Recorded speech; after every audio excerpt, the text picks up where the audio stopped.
Live now. Hey guys, good evening.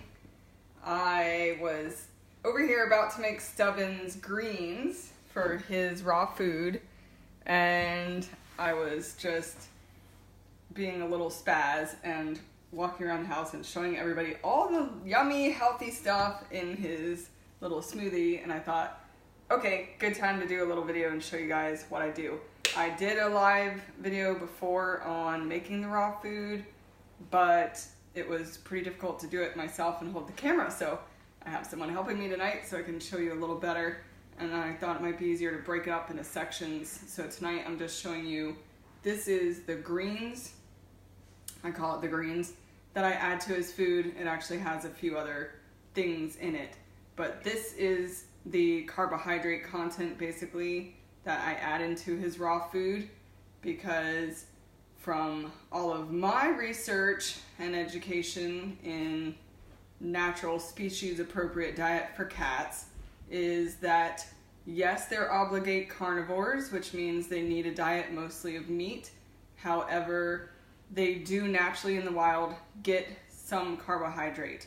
They either eat some grasses naturally, sometimes even certain roots or herbal things or weeds growing naturally, and then also when they eat, they prey. When they eat whatever they killed, a mouse or a bird or whatnot, they eat the entire animal, and that includes the stomach, including the stomach contents of that animal, and whatever animal they're eating is usually a herbivore that's eating greens and berries and nuts even and things of that nature.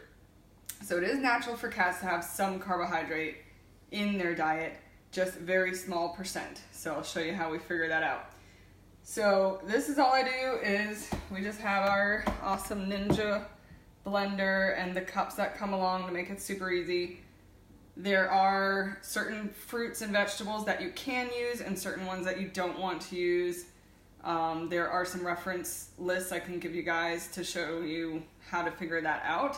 But basically, if you just think green stuff, you're pretty safe. I mean, you gotta look at the references though, and no, you can't give your cat, make sure you're not giving anything poisonous to them. But some places will say you can have different starchy things. I stay away from all the starches, especially in these hairless cats.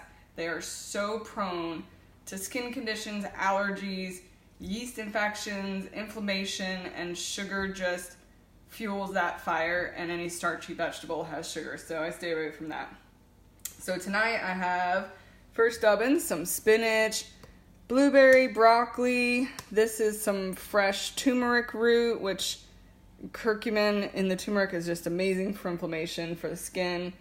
Then I went out into our garden. We got some fresh Swiss chard. I'm so happy growing our garden now.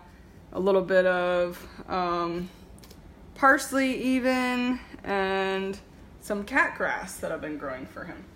So this is the base, and in this you can just put some filtered water, or if you want to get really fancy like I do, every couple months I make bone broth.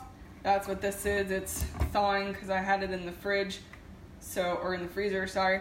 So I make a big pot in my Instapot of bone broth, and it's very simple. You just gotta throw your bones in it.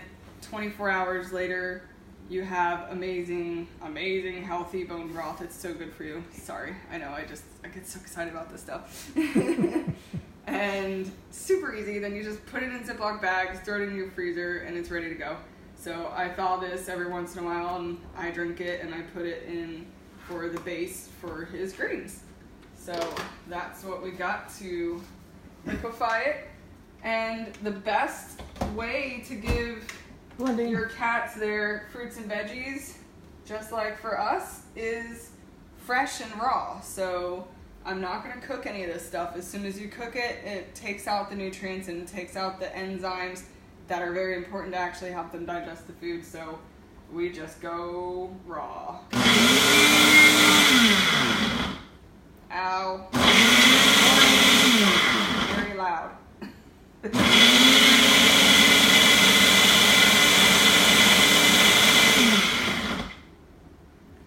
I'll finish blending that in a minute. Looks like I'll need to add a little more broth.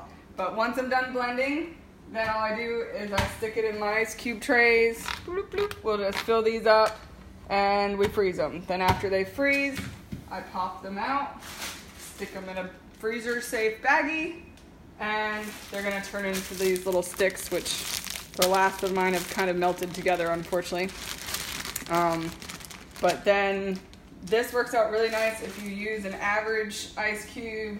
These are the same as an average square. They're just long for whatever reason. And to have the right percentage, you're just going to use 2 of the ice cubes per 1 pound of your raw meat.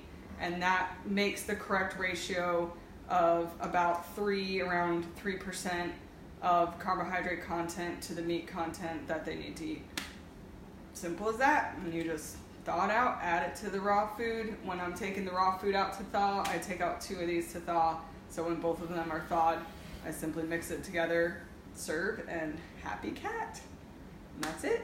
Anybody have any questions, let me know. Bye. Say hi, Ariel.